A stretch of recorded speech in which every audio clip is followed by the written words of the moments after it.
Y diréis, ¿y qué pintan aquí la segunda oportunidad, ¿no? Que no sé si todos estáis familiarizados con qué es la ley de segunda oportunidad. Y Juan Manuel, como gran experto en ello, ahora nos lo va a explicar, pero quería hacer simplemente un inciso para relacionarlo. Me parecía muy importante, como decía Ana Delso, cuando salimos de nuestra propia realidad nos damos cuenta de cómo están interrelacionadas las circunstancias y cómo unas influyen tanto en otras, ¿no? Y nosotros hemos visto a lo largo de los años que los temas que tienen que ver con el sobreendeudamiento afectan de forma directa y al tuétano de todas las formas de exclusión y en particular nos hacía especial ilusión relacionar estos dos proyectos hoy porque la razón por la que nosotros estamos hoy aquí publicando la segunda edición de la guía de segunda oportunidad que todos tenéis en vuestra mesa es gracias a una abogada de Trave en su momento, Elena Rodilla, que está aquí, que nos abrió los ojos sobre la situación de endeudamiento que tenía una mujer a la que ella estaba atendiendo. Y se planteó si esta ley de segunda oportunidad podía aplicarse a este tipo de situaciones. Y ahí es cuando llegamos a Juan Manuel, que amablemente ha decidido coordinar esta segunda edición de la guía de segunda oportunidad y le agradecería que nos contara cómo ha sido el proceso y cómo hemos colaborado con Cáritas, que las dejamos para el final en esta aventura. Pues buenos días Ana, buenos días a todos. Muchas gracias evidentemente por haberme invitado y por darme la oportunidad de colaborar con todos para hacer este proyecto, ¿no? Yo creo que es muy ilusionante y muy positivo, ¿no? La verdad es que yo llevo unos cuantos años llevando temas concursales y hace como unos 10 años aproximadamente nadie hablaba de la segunda oportunidad, no se sabía absolutamente nada de segunda oportunidad. Y unos cuantos jueces mercantiles de Barcelona pues empezamos a dictar sentencias, empezamos a dictar resoluciones exonerando pasivo a ciudadanos, ¿no? A personas físicas que nos venían al juzgado. Yo estuve 8 años en el juzgado mercantil número 10 de Barcelona y recuerdo en el 2011 poner 2 resoluciones judiciales en donde no existía ni la ley de segunda oportunidad, ni el beneficio de exoneración del pasivo insatisfecho, ni nada por el estilo, ¿no? Entonces, bueno, pues esas resoluciones que se fueron dictando en Barcelona se fueron extendiendo a otras ciudades y nos encontramos en el 2013-2014 aproximadamente con la reforma de la ley concursal para esa segunda oportunidad, ¿no? Entonces, ¿en qué consiste la segunda oportunidad? Bueno, pues consiste en dar la oportunidad a las personas físicas que sufren por cualquier motivo, cualquier causa, por motivo de trata, por motivo de violencia económica, por motivo simplemente de una situación puntual que han tenido en su vida, pues sufren un sobreendeudamiento, es decir, piden una serie de préstamos,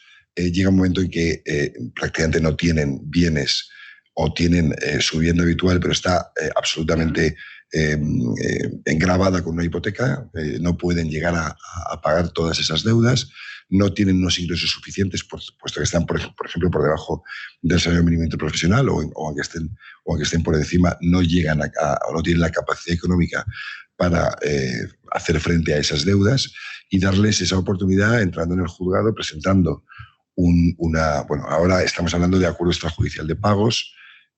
Como consecuencia del acuerdo extrajudicial de pagos, si no es positivo, llegamos a un concurso consecutivo ante el juzgado y en un procedimiento pilotado por un juez, el cual nombra a un administrador concursal, pues se consigue de alguna manera que esa persona ofrezca a sus acreedores un plan de pagos que evidentemente contiene una quita muy importante de sus deudas y finalmente, una vez que se ha cumplido ese plan de pagos, es una de las opciones, evidentemente, obtener la exoneración del resto de sus deudas. Incluso hay posibilidad de que, sin siquiera atender a ese plan de pagos, vayan a la exoneración directa de las deudas en determinados supuestos, ¿no?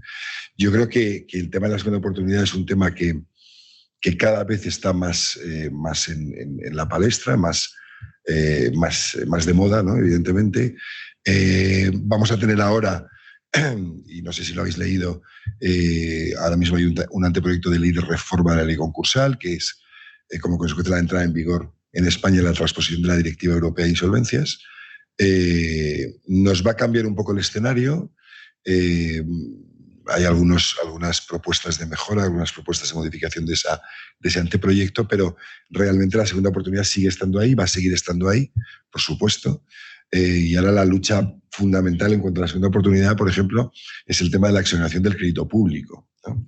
Es decir, ya no solo hablo de personas físicas no empresarios, sino también personas físicas empresarios cuya empresa pues ha ido a concurso y a liquidación y que se encuentran con una serie de créditos avalados por ellos mismos con su patrimonio, y también las personas físicas que sufren violencia económica o violencia de cualquier tipo, que puedan tener alguna deuda con entidades públicas.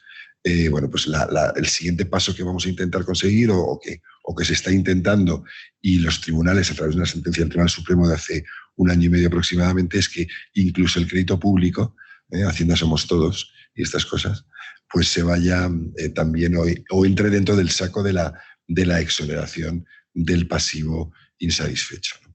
Yo creo que es un buen escenario, es un buen, no un buen comienzo, porque llevamos mucho tiempo, ¿no? Pero yo creo que es muy interesante la labor que se está haciendo por parte de ONGs, de entidades, de despachos de abogados, de administraciones concursales y de, evidentemente, los jueces mercantiles españoles que están ahí metidos en el proyecto de segunda oportunidad para dar una oportunidad a la gente. Jare, escuchándote, estoy pensando en muchos proyectos que desarrollan importantes ONGs, algunas muy, muy buenas amigas nuestras en distintos países, para fomentar el emprendimiento. El emprendimiento en trata es uno de los motores de cambio, y según estabas hablando pensaba en los emprendedores a los que no les va bien. Cómo esta ley de segunda oportunidad puede ser también una herramienta que les dé cierto confort a la hora de enfrentarse, ¿no?, a ese posible proceso de salida de la exclusión, que es uno de los grandes problemas que siempre tenemos, ¿no? Cómo esas deudas, que no son las que aparentemente son a priori el tema que las entidades sociales atienden, o simplemente de una manera más, diría yo, Cristina, más paternalista, intentan solucionar facilitando ayudas o otro tipo de mecanismos. ¿Cómo podríamos intentar salvarlos precisamente utilizando las normas, ¿no? Las normas que lo que quieren es ofrecer una segunda oportunidad legal a las personas. Y ahí yo querría ahora, por favor, Cristina Soler, si eres tan amable, de explicarnos en vuestro trabajo en Cáritas en el día a día cómo habéis identificado, ¿no?, y al hilo de las cantidad de horas que hemos dedicado a ver cómo podemos encontrar el modo en que las entidades como vosotros facilitéis el acceso a las personas a esta segunda oportunidad, ¿no? Cuéntanos tu experiencia, por favor. Bueno, pues buenos días a todos. Ana, muchas gracias por invitarme a participar en esta mesa. Estoy encantada de estar aquí. A ver, desde Cáritas Madrid, que es de la organización de la que yo vengo, trabajamos en la Diócesis de Madrid. Lo que tenemos claro es que no basta únicamente con hacer, que lo hacemos, ¿no?, ayudas económicas para poder sufragar gastos de vivienda, deudas de suministros, otro tipo de deudas con los que nos vienen las personas, sino que tenemos que ir un poco más allá, porque realmente cuando te vienen para pedir una ayuda para hacer frente a estas necesidades que son urgentes y muy importantes, es porque ya han dejado de pagar otro tipo de créditos que tienen pedidos y han incurrido en otro tipo de deudas. Entonces, al final vienen por la vivienda. Nosotros en este año 2021, únicamente para que tengáis una idea, hemos dado hasta la fecha, hasta ahora, noviembre, hemos dado ayudas económicas por importe de 2,5 millones de euros solamente para el pago de alojamiento, de vivienda, de arrendamiento, subarriendo, lo que sea. Y para pago de suministros estamos ya en los 900.000 euros.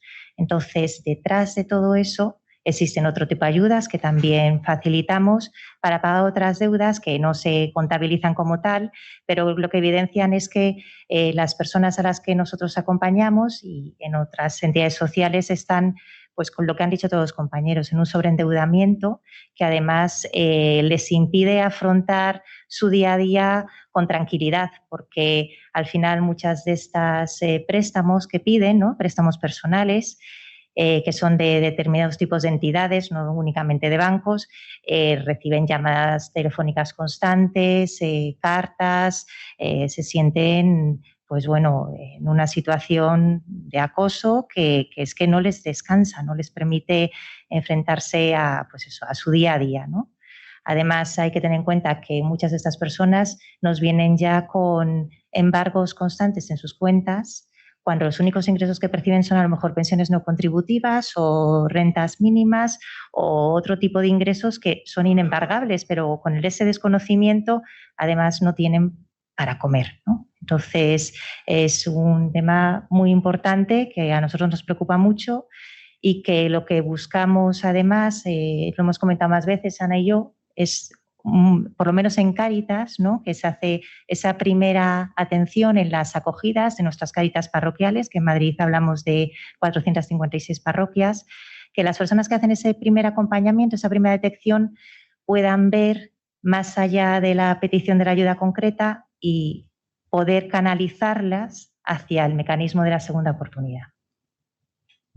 Juan Manuel, en los meses que hemos estado trabajando en este proyecto, por cierto, casi todos de los que hablamos, por desgracia, durante el confinamiento y online, que muchos es la primera vez que nos vemos, lamentablemente, o gracias a Dios hoy, en tu experiencia como abogado, como magistrado experto, ¿cómo conseguir ganarse la confianza de alguien para enfrentarse a algo tan duro como poder declararse en insolvencia? Ese es uno de los hándicaps que hemos visto más relevantes, ¿no?, en las entidades sociales en general. ¿Cómo ganarse la confianza de alguien, como se la ganó Elena, para que alguien confíe en ti en un proceso tan complejo como este, ¿no?, que es tomar partido y tomar una cierta iniciativa? Sí, la verdad es que es complicado, ¿no? Porque realmente yo siempre, desde hace muchos años, siempre hablamos del estigma del concurso, ¿no?, o el estigma del concursado, ¿no? Parece que te declaras en concurso o estás en una situación de preinsolvencia y evidentemente lo primero que hacen los bancos, lo primero que hacen las entidades financieras es cortarte el grifo. Evidentemente nadie te atiende, nadie te hace caso, ¿no? En realidad aquí, claro, el problema está en que, bueno, esa situación en la que vas cayendo sin prácticamente darte cuenta, no tienes la oportunidad de que alguien te pueda sacar de ahí, ¿no? Y yo creo que me estás preguntando porque además yo tuve un tema, un tema concreto, un caso práctico concreto, ¿no? Me recuerdo volviendo de Pamplona, de uno de mis juicios de Iveco del despacho, volviendo del tren de Pamplona a Barcelona, me senté al lado de un chico, más o menos de unos 42, 43 años aproximadamente. Bueno, pues la típica, no, pues me siento, cojo el móvil, hablo con un procurador de Barcelona, no sé qué, y la típica pregunta, ¿no? Tú eres abogado, ¿no? Entonces, claro, dices, bueno, 4 horas y media de tren hablando de derecho. Dios mío, acabo de salir de un juicio de 5 horas y encima me tengo que seguir hablando de derecho, ¿no? Y entonces, bueno, para haceroslo corto, ¿no?, y resumiendo, ¿no?, el hombre es abogado, era responsable de Catalana Occidente, que es una compañía de seguros muy importante en la provincia de Tarragona, toda la vida solucionada, casado con 2 hijos, etcétera, etcétera, y un día sale del despacho y se estampa contra un camión. Se estampa por detrás contra un camión, sufre 20 operaciones para arreglarle el cuello y otras partes de su cuerpo, entra en una depresión brutal, pierde un juicio contra el camionero con costas incluidas, porque evidentemente se ha empotrado contra el camión y él es el responsable del accidente. La mujer le deja, ¿vale? O sea, se divorcia y entra en un periodo de ansiedad y está absolutamente sobreendeudado. Entonces, bueno, pues al final lo hemos cogido en el despacho, le hemos presentado el acuerdo extrajudicial de pagos, ahora estamos en concurso consecutivo porque no llegamos a un acuerdo con los acreedores y yo confío que, bueno, de este procedimiento tan complejo del concurso consecutivo, pues en un momento determinado conseguiremos una resolución judicial de exoneración de sus deudas, ¿no? Y por lo menos darle la oportunidad de seguir adelante, porque él únicamente cobra ahora mismo la pensión de invalidez permanente absoluta que tiene, ¿no?, de las cuales una parte, lógicamente, va a pensión de alimentos de sus hijos, pero tiene una parte muy pequeña, o le queda una parte muy pequeña, que no le dejaba pagar todas las deudas que tiene.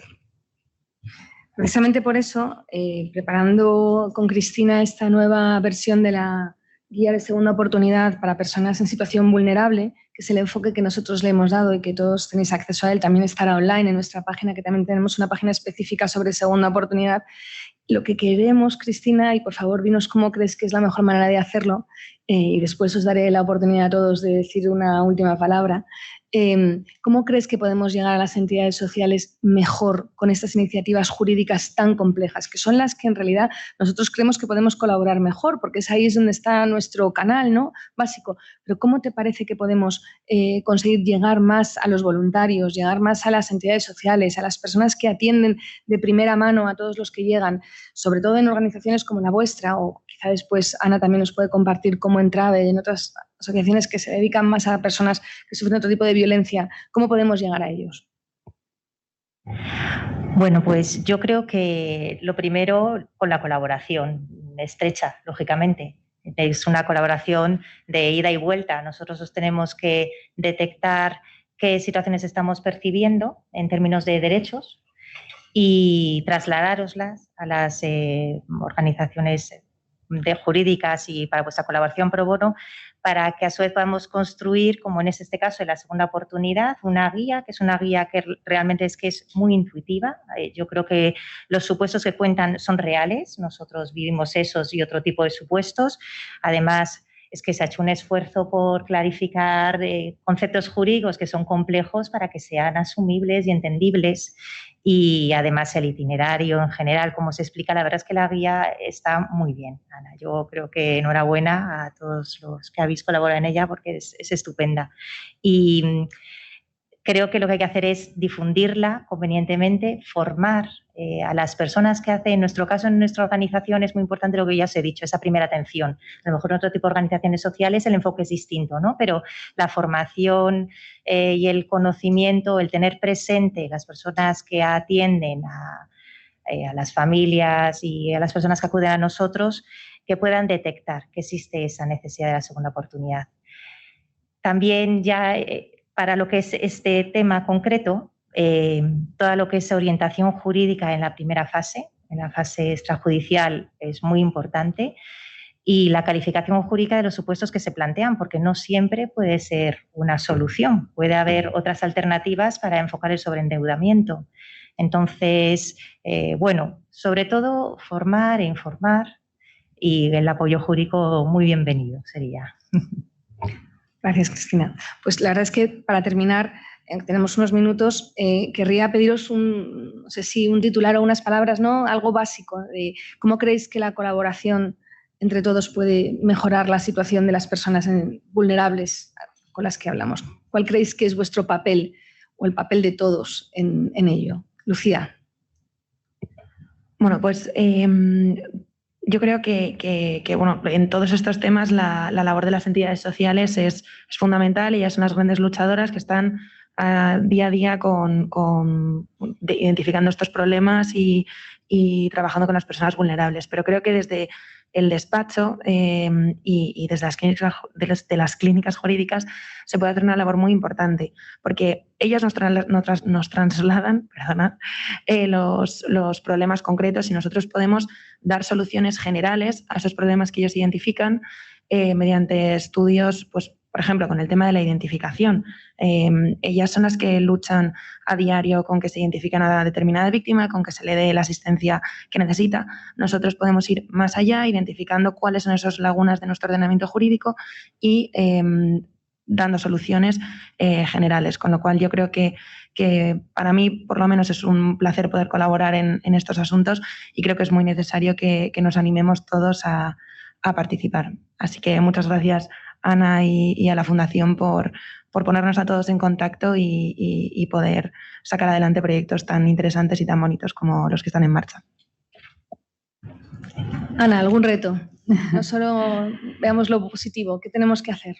Bueno, yo como titular diría que es una alianza imprescindible. O sea, que efectivamente vosotros ponéis la expertise, o sea, ponéis un conocimiento excelente de la normativa, de su aplicación, Entonces, esto es fundamental para entidades que, aunque contemos con asesoras jurídicas, no tenemos el nivel de experiencia en algunos de los ámbitos del derecho, ¿no?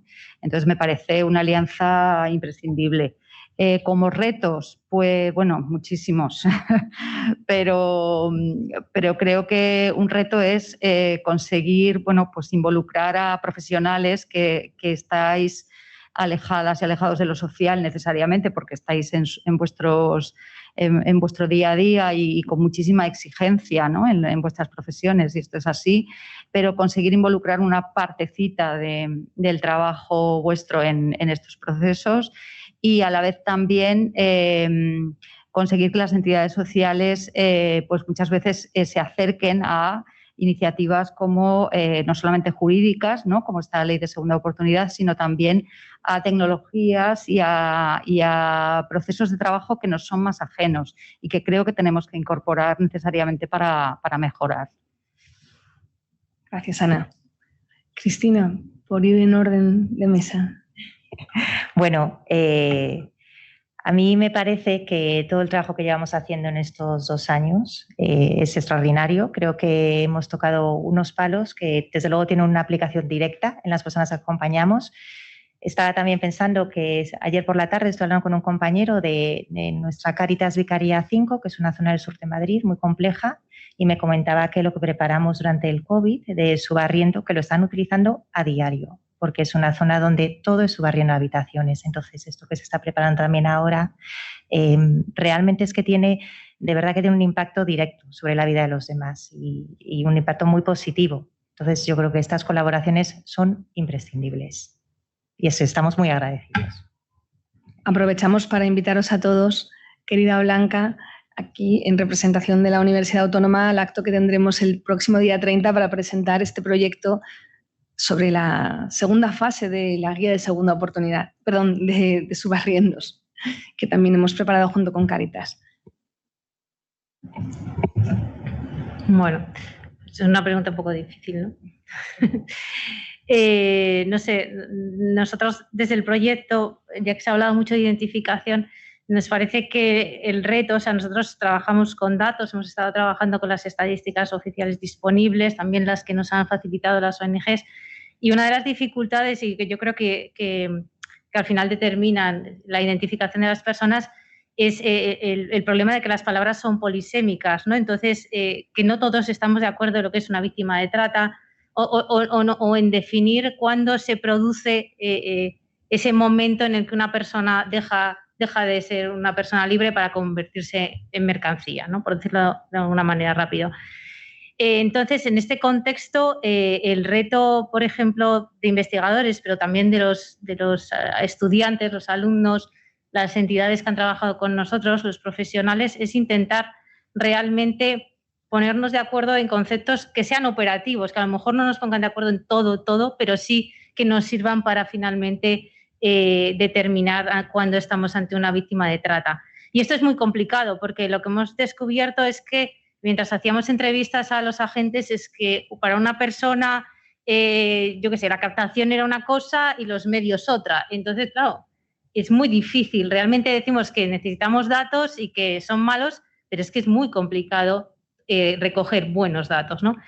Y digamos, ¿cuál es la solución en este momento? Pues es que es verdad que los datos son una herramienta, pero los datos no nos definen la realidad. Y para ello necesitamos de la ayuda de todos, o sea, de la administración, de las entidades que participan, para ayudarnos a enfocar el problema. Y yo creo que esta mesa, o que no es mesa, o este círculo, que tampoco es círculo, nos ayuda un poco a definir ese problema, ¿no? Porque yo se le decía a Ana, digo, pues es que este fin de semana he estado escuchando entrevistas a usuarias de la aplicación y estaban haciendo referencias a deudas previas que no eran con los tratantes, sino eran deudas con el banco, con el supermercado, etcétera. Y yo había pasado por encima de eso, ¿vale? Entonces, es que entre todos podemos ayudar a definir el problema y es necesario que estemos todos. No sé, eso. Tendremos oportunidad de seguir hablando de ello. Juan Manuel. Bueno, yo la verdad es que se han dicho muchas cosas, ¿no? Yo creo que una palabra clave, aparte de colaboración, es también implicación, ¿no? Implicación de todos los estamentos y todos los operadores, ¿no? Creo que no solamente las entidades sociales, sino las clínicas jurídicas, los abogados, sino que también, evidentemente, yo creo que hay una implicación directa de los jueces, ¿no? Los jueces, los juzgados tienen que tramitar esto de forma lo más rápida posible, ¿no? Porque evidentemente, cuanto antes se obtengan estos beneficios, antes le damos la oportunidad a estas personas de salir del pozo donde están, ¿no? Con lo cual yo creo que información pública, por supuesto, que la gente lo conozca. Yo creo que la previsión es que cada vez va a haber más procedimientos de este tipo y implicación de todos los que tienen que colaborar en esto, ¿no? Es decir, no solamente entidades sociales, abogados, mediadores concursales, administradores concursales y jueces. Pues yo creo que esto nos anima a todos a trabajar cada uno desde su lugar y desde su posición, que es lo que realmente queremos. Y yo solo quiero terminar y acabar ya en hora recordando dos cosas. No quiero hacer unas conclusiones sobre lo que hemos hecho en la mañana de hoy, porque estas son unas jornadas que tienen 2 días de duración, que hemos creado en colaboración 3 entidades sociales, 3 fundaciones, y querría animaros a todos a que os conectéis esta tarde a la sesión sobre aspectos legales más relevantes para ONGs que ha creado la Fundación Thomson Reuters. Si no os habéis conectado ya o no os habéis inscrito, por favor, si tenéis oportunidad, hacedlo. Es una sesión magnífica, se ha organizado varios años, son abogados expertísimos tanto en los temas jurídicos como en su práctica con las entidades sociales, con lo cual os animo enormemente a que sigáis participando y, sin ninguna duda, a que mañana nos acompañéis, bien sea presencial o online, en la sede de otra firma en España, Annalen & Overy, donde organizaremos todos juntos, pero sobre todo dirigidos por la Fundación Pro Bono España, las siguientes sesiones de estas terceras jornadas del Pro Bono que estamos organizando a la vez que en otros países europeos, en los que intentaremos todos aprender unos de otros y seguir mejorando y colaborar. Y nada más, podéis tomar otro café probablemente si alguien quiere quedarse y a disposición. Eso es todo.